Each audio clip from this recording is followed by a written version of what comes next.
ഇന്നേക്ക് ഒരു വർഷം മുമ്പാണ് ജീവിതത്തിലെ ഏറ്റവും പ്രധാനപ്പെട്ട ആ തീരുമാനം കൈക്കൊണ്ട് നടപ്പാക്കിയത്. അന്തസ്സോടെ ആത്മാഭിമാനത്തോടെ കോൺഗ്രസ്സുകാരൻ ആയിട്ട് ഇന്നേക്ക് ഒരു വർഷം.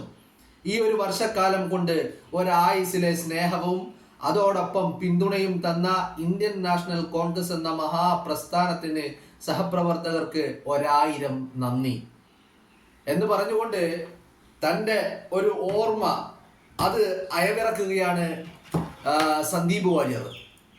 രാഹുൽ മാങ്കൂട്ടത്തിലെ തെരഞ്ഞെടുപ്പ് പ്രചരണ വേദിയിലേക്കാണ് സന്ദീപ് വാര്യർ പാലക്കാടിന്റെ മണ്ണിൽ RSSന്റെ സംഘ് പരിവാറിന്റെ ആശയങ്ങൾ വലിച്ചെറിഞ്ഞുകൊണ്ട് കയറി വരുന്നത്. പാലക്കാട്ടെ ഉപതെരഞ്ഞെടുപ്പ് നടക്കുന്ന സമയം ആ പാലക്കാട്ടെ ഉപതെരഞ്ഞെടുപ്പിലെ സന്ദീപ് വാര്യർ BJP വിടുമെന്നുള്ള കാര്യം ഏകദേശം ഉറപ്പായിരിക്കുന്ന സമയത്ത് AK ബാലൻ ഒരു പ്രസ്താവന ഇറക്കുകയാണ്. CPMന്റെ AK ബാലൻ ഒരു പ്രസ്താവന സന്ദീപ് വാര്യരെ കുറിച്ച് AK ബാലനോട് മാധ്യമപ്രവർത്തകർ ചോദിക്കുമ്പോൾ AK ബാലൻ പറയുന്നത് ക്രിസ്റ്റൽ ക്ലിയർ ആണ് എന്നാണ് പറയുന്നത്. എന്ന് പറഞ്ഞാൽ ക്രിസ്റ്റൽ ക്ലിയർ ആണ്, സ്ഫടിക സമാനമാണ്, പരിശുദ്ധനാണ് എന്ന് പറഞ്ഞ് AK ബാലൻ സർട്ടിഫിക്കറ്റ് നൽകുന്നു. പക്ഷേ ഇപ്പുറത്ത് ഷാഫി പറമ്പിൽ എന്ന് പറയുന്ന അജയ്യനായ നേതാവ്, അയാൾ ഇപ്പുറത്ത് ചരട് വലികൾ ആരംഭിച്ചു കഴിഞ്ഞിരുന്നു അതിനു മുൻപേ. AK ബാലൻ അതറിഞ്ഞില്ല. AK ബാലൻ അതറിയാതെയാണ് സർട്ടിഫിക്കറ്റ് നൽകിയത്. തൊട്ടു പിന്നാലെ രാഹുൽ മാങ്കൂട്ടത്തിലെ പ്രചരണ വേദിയിലേക്ക് ഈ പറയുന്ന സന്ദീപ് വാര്യർ കയറി എത്തുകയാണ്. അവിടെ VD സതീശനും K സുധാകരനും ഷാഫി പറമ്പിലും രാഹുൽ മാങ്കൂട്ടവും അങ്ങനെ കോൺഗ്രസിന്റെ ഒരു വലിയ നേതൃത്വത്തിന് തന്നെ സന്ദീപ് വാര്യരെ സ്വീകരിക്കാൻ ഇങ്ങനെ തയ്യാറായി നിൽക്കുകയായിരുന്നു. ആ വേദിയിലേക്കാണ് സന്ദീപ് വാര്യർ കടന്നു വരുന്നത്. ഇന്നേക്ക് ഒരു വർഷം തികയുകയാണ് എന്ന് പറഞ്ഞുകൊണ്ട് സന്ദീപ് വാര്യർ തന്റെ കോൺഗ്രസ് പ്രവേശനത്തിന്റെ ഒരു വർഷത്തെ ആഘോഷിക്കുമ്പോൾ അവിടെ രാഹുൽ മാങ്കൂട്ടം എന്ന് പറയുന്ന പാലക്കാടിന്റെ MLA നമ്മൾക്ക് മാറ്റി നിർത്താൻ കഴിയില്ല. ഷാഫി പറമ്പിൽ എന്ന് പറയുന്ന പാലക്കാടിന്റെ മുൻ MLA ആയിരുന്ന വടകരയുടെ MP ആയിരിക്കുന്ന ഷാഫി പറമ്പിലിനെയും നമുക്ക് മാറ്റി നിർത്താൻ കഴിയില്ല. കോൺഗ്രസിന്റെ ഒരു നേതാക്കന്മാരെയും മാറ്റി നിർത്താൻ കഴിയില്ല. അവരിൽ വളരെ പ്രധാനപ്പെട്ട 2 പേരാണ് ഈ പറയുന്ന ഷാഫി പറമ്പിലും രാഹുൽ മാങ്കൂട്ടവും. രാഹുൽ മാങ്കൂട്ടത്തിലെ തെരഞ്ഞെടുപ്പ് കാലയളവില്, പ്രചരണത്തിന്റെ കാലയളവില് സന്ദീപ് വാര്യർ നടന്നിങ്ങനെ കയറി കോൺഗ്രസിലേക്ക് എത്തിയപ്പോ അത് ഈ പറയുന്ന രാഹുൽ മാങ്കൂട്ടത്തിലെ വിജയത്തിൽ വലിയ ഒരു സ്വാധീന ഘടകങ്ങളിൽ ഒന്നായി മാറി എന്നുള്ള കാര്യത്തിൽ ആർക്കും ഒരു തർക്കവും വേണ്ട. എന്ന് പറഞ്ഞാൽ ഇപ്പൊ ചുരുക്കി പറഞ്ഞാൽ രാഹുൽ മാങ്കൂട്ടം വിജയിച്ച് കയറിയിട്ട് ഒരു വർഷത്തോട് അടുക്കാറായി നിൽക്കുന്നു. പാലക്കാടിന്റെ മണ്ണിലെ രാഹുൽ മാങ്കൂട്ടം വിജയത്തിലേക്ക് കയറി പാലക്കാടിന്റെ പ്രതിനിധിയായിട്ട്, പാലക്കാടിന്റെ ജനങ്ങളുടെ ജനനായകനായിട്ട്, പാലക്കാടിന്റെ MLA ആയിട്ട് ഒരു വർഷം തികയാറാവുന്നു. ആയിട്ടില്ല, കാരണം ദിവസങ്ങൾ ഇനിയും ബാക്കിയുണ്ട്. നവംബർ 23-നാണ് ഈ പറയുന്ന പാലക്കാട്ടെ റിസൾട്ട് പ്രഖ്യാപിച്ചത്. ദിവസങ്ങൾ ഇനിയും കിടക്കുകയാണ്. എന്നാലും ഇത് നമുക്കൊരു വർഷമായിട്ട് അങ്ങോട്ട് കണക്ക് കൂട്ടാം, അല്ലെ? കണക്ക് കൂട്ടുക തന്നെ വേണം. അവിടെ ഈ പറയുന്ന രാഹുലും ഷാഫിയും ഇവരോ രണ്ടോടൊപ്പം ചേർന്ന് സന്ദീപ് വാര്യറും പാലക്കാടിന്റെ മണ്ണിൽ ഉണ്ടാക്കിയ ഓളം എന്ന് പറയുന്നത് അത് ചെറുതായിരുന്നില്ല, അത് വലിയ ഒരു ഓളം തന്നെയാണ്. അപ്പോ സന്ദീപ് വാര്യർ അതെങ്ങനെ ഓർത്തെടുക്കുകയാണ്. CPMകാര് പാലക്കാടിന്റെ മണ്ണില് സരീനെ ഇപ്പുറം മറുകണ്ഠം ചാടിച്ച് സരീന് സീറ്റ് നൽകി. അരിവാൾ ചുറ്റിക നക്ഷത്രത്തിലല്ല, ഇടത് സ്വതന്ത്രനായിട്ടാണ് അവിടെ സരീൻ മത്സരിച്ചത്. ആ ഒരു കൂട്ടത്തിലേക്ക് സന്ദീപ് വാര്യറും നടന്നു കയറുമെന്ന് ഈ പറയുന്ന AK ബാലൻ അടങ്ങുന്ന സംഘം കരുതി. അവർ അങ്ങനെ വിശ്വസിച്ചു, അല്ലെങ്കിൽ അവർ അങ്ങനെ ആഗ്രഹിച്ചു. പക്ഷെ ഇവരുടെയൊക്കെ ആഗ്രഹങ്ങളെ കാറ്റിൽ പറത്തിക്കൊണ്ടാണ് വെറുപ്പിന്റെ കടയിൽ നിന്ന്, പച്ചക്കള്ളം പടച്ചു വിടുന്ന വെറുപ്പിന്റെ ഫാക്ടറിയിൽ നിന്ന് ഇറങ്ങി വന്നുകൊണ്ട് ഞാൻ സ്നേഹത്തിന്റെ കമ്പോളത്തിലേക്ക്, സ്നേഹത്തിന്റെ കടയിലേക്ക് കയറി വരികയാണ് എന്ന് പ്രഖ്യാപിച്ചുകൊണ്ട് രാഹുൽ മാങ്കൂട്ടത്തിലെ പ്രചരണ വേദിയിൽ ഈ പറയുന്ന സന്ദീപ് വാര്യർ കോൺഗ്രസിന്റെ വേദിയിലേക്ക് കടന്നു കയറുന്നത്.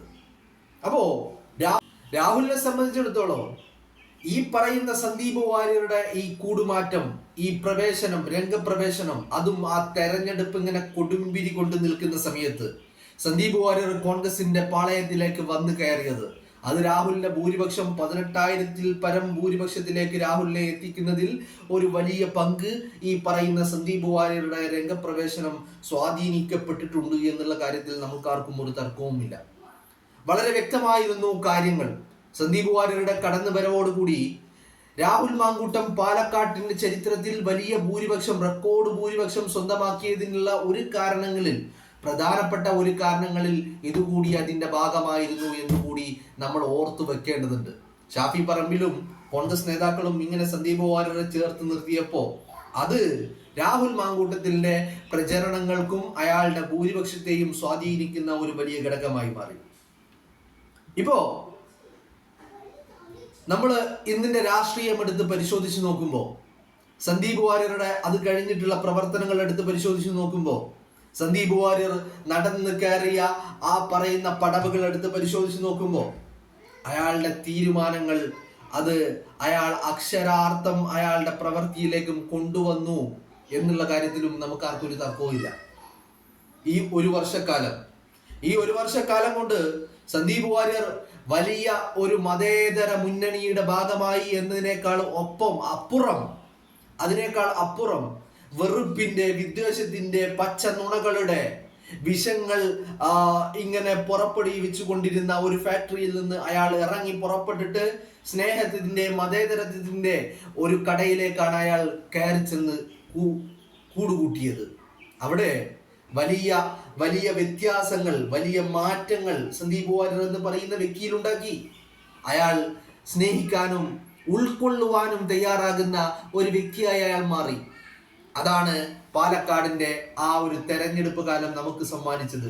പാലക്കാടിന്റെ ഉപതെരഞ്ഞെടുപ്പ് സമ്മാനിച്ച വലിയ 2 നേട്ടങ്ങൾ, ഈ മതേതര രാജ്യത്തിന് സമ്മാനിച്ച വലിയ 2 നേട്ടങ്ങൾ, ഒന്ന് രാഹുൽ മാങ്കൂട്ടമാണ്, മറ്റൊന്ന് സന്ദീപ് വാര്യറാണ്. ഇത് ഒന്ന് ആദ്യത്തേത് രണ്ടാമത്തേത് എന്ന് പറയാൻ കഴിയില്ല. രണ്ടുപേരും ഒരുപോലെ മതേതരത്വത്തിന് വലിയ സംഭാവനകൾ അർപ്പിച്ച ആളുകളാണ്. ഇപ്പോ രാഹുൽ മാങ്കൂട്ടം തന്റെ വികസന പ്രവർത്തനങ്ങൾ പാലക്കാട്ടുകാർ അവർ തെരഞ്ഞെടുത്ത് വിജയിപ്പിച്ചു വിട്ട MLA എന്ന രീതിയിൽ അവർക്ക് ഒരു ദുഃഖിക്കേണ്ടി വന്നില്ല, അല്ലെങ്കിൽ അവർക്ക് ഒരു എന്താ പറയേണ്ടത്, മനസ്താപം ഉണ്ടാവേണ്ട ഒരു അവസ്ഥ രാഹുൽ മാങ്കൂട്ടം ഉണ്ടാക്കിയിട്ടില്ല. അയാൾ പാലക്കാടിന്റെ മണ്ണിൽ വലിയ വലിയ വലിയ വലിയ വികസന പ്രവർത്തനങ്ങൾ മുന്നോട്ട് വെച്ചുകൊണ്ട് ഇങ്ങനെ വലിയ മുന്നേറ്റങ്ങൾ നടത്തിക്കൊണ്ടിരിക്കുകയാണ്. ഇന്നിപ്പോ നമ്മൾ സംസാരിച്ചു കൊണ്ടിരിക്കുന്ന സമയത്ത് പാലക്കാടിന്റെ മണ്ണിലെ രാഹുൽ മാങ്കൂട്ടം തുടങ്ങി വെച്ച സ്മൈൽ ഭവന പദ്ധതി എന്ന് പറയുന്ന ആ പദ്ധതിയുടെ 10ാമത്തെ വീടിന്റെ തറക്കല്ലിടൽ ക്രമം അവിടെ നിർവഹിച്ചു കൊണ്ടിരിക്കുകയാണ് രാഹുൽ മാങ്കൂട്ടം. അങ്ങനെ രാഹുൽ മണ്ഡലത്തിൽ വലിയ സജീവമാകുകയാണ്. അതോടൊപ്പം തന്നെ മാറ്റി നിർത്താൻ കഴിയാത്ത സന്ദീപ് വാര്യർ ഇപ്പുറത്ത് പാർട്ടിയിലും അതുപോലെ കേരള രാഷ്ട്രീയത്തിലും ഒരു വലിയ ഘടകമായി മാറുകയാണ്. ഇപ്പോ 2026 തെരഞ്ഞെടുപ്പില് ഇവർ രണ്ടുപേരും എവിടെ നിന്ന് മത്സരിക്കും എന്നുള്ള ഒരു ചോദ്യം നമ്മുടെ മനസ്സിലേക്ക് വരുന്നുണ്ട്. അതിൽ സന്ദീപ് വാര്യർ പാലക്കാട് ജില്ലയിൽ എനിക്ക് തോന്നുന്നു ഒന്നില്ലെങ്കിൽ പട്ടാമ്പിയില് അല്ലെങ്കിൽ ഒറ്റപ്പാലത്ത് എവിടെയെങ്കിലും സന്ദീപ് വാര്യർ മത്സരിക്കും എന്നുള്ള കാര്യം ഉറപ്പാണ്. അപ്പോ രാഹുൽ മാങ്കൂട്ടം പാലക്കാട് മത്സരിക്കുമോ എന്നുള്ള കാര്യത്തിൽ ഇപ്പോഴും നമുക്കൊരു ഉറപ്പ് പറയാൻ സാധിച്ചിട്ടില്ല എന്നുള്ളത് തന്നെയാണ്. ഒരു ഉറപ്പ് നമുക്ക് പറയാൻ സാധിച്ചിട്ടില്ല. അതിനുള്ള കാരണം എന്ന് പറയുന്നത് രാഹുൽ മാങ്കൂട്ടം നേരിടുന്ന ഒരു സസ്പെൻഷൻ, ഒരു അച്ചടക്ക നടപടിയാണ്. അദ്ദേഹത്തിനെതിരെ പാർട്ടി എടുത്തിരിക്കുന്ന ഒരു നടപടി, ആ നടപടി എവിടെ വരെ എത്തുമെന്നുള്ളത് നമ്മൾ കാത്തിരുന്ന് കാണേണ്ടതുണ്ട്. ആ പറയുന്ന സസ്പെൻഷനിൽ എന്തെങ്കിലും ഒരു തീരുമാനം, ഒരു പുനർവിചിന്തനം ഉണ്ടായാൽ മാത്രമേ രാഹുലിനെ നമുക്ക് കോൺഗ്രസിന്റെ സ്ഥാനാർത്ഥിയായി പാലക്കാട് കാണാൻ കഴിയുകയുള്ളൂ എന്നുള്ള കാര്യം ഒരു തർക്കവുമില്ലാതെ നമുക്ക് ഉറപ്പിച്ചു പറയാൻ കഴിയും. പക്ഷേ അങ്ങനെ രാഹുലിനെ ഒഴിവാക്കുന്ന ഒരു ഘട്ടത്തിലേക്ക് കോൺഗ്രസ് എന്തായാലും കടന്നു പോകില്ല എന്നുള്ളത് തന്നെയാണ് നമ്മുടെയൊക്കെ ഒരു വിശ്വാസം, ഒരു പ്രതീക്ഷയും അങ്ങനെ തന്നെയാണ്. എന്തൊക്കെയാണെങ്കിലും ഇന്നേക്ക് ഒരു വർഷമായി എന്ന് പറഞ്ഞുകൊണ്ട് സന്ദീപ് വാര്യർ ഈ കുറിപ്പ് പങ്കുവെക്കുമ്പോൾ അതിന്റെ താഴെ വരുന്ന കമന്റുകളിൽ അധികവും അടുത്ത വർഷം ഇതേ സമയം കോൺഗ്രസ് എന്ന മഹാപ്രസ്ഥാനത്തിന്റെ ഉറച്ച ശബ്ദമായി താങ്കൾ കേരള നിയമസഭയിൽ ഉണ്ടായിരിക്കുമെന്ന് പറഞ്ഞുകൊണ്ട് ഇങ്ങനെ അദ്ദേഹത്തെ ഒരു MLA ആയി കാണുവാനുള്ള ആഗ്രഹങ്ങള് ജനങ്ങള് പ്രകടിപ്പിക്കുന്നതാണ് നമ്മൾ കാണുന്നത്. ശ്രീ സന്ദീപ് വാര്യർ, താങ്കൾ ജനാധിപത്യ മതേതര പ്രസ്ഥാനത്തിലേക്ക് വളരെയധികം സന്തോഷത്തോടെ സ്വാഗതം ചെയ്തിട്ട് 1 വർഷം എന്നൊക്കെ പറഞ്ഞ് MLA സീറ്റ് നിഷേധിക്കപ്പെട്ടാൽ CPM-ലേക്കാണോ എന്ന് മറ്റൊരുത്തൻ.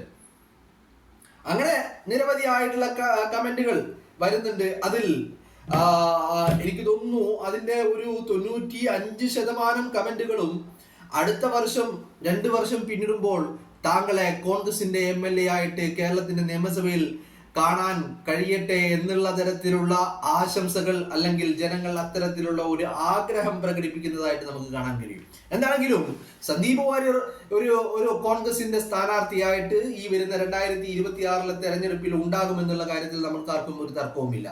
അവിടെയും നമ്മൾക്ക് ചെറിയ ഒരു ആശങ്ക ഇപ്പോഴും ബാക്കി നിൽക്കുന്നത് രാഹുലിന്റെ കാര്യത്തിലാണ്.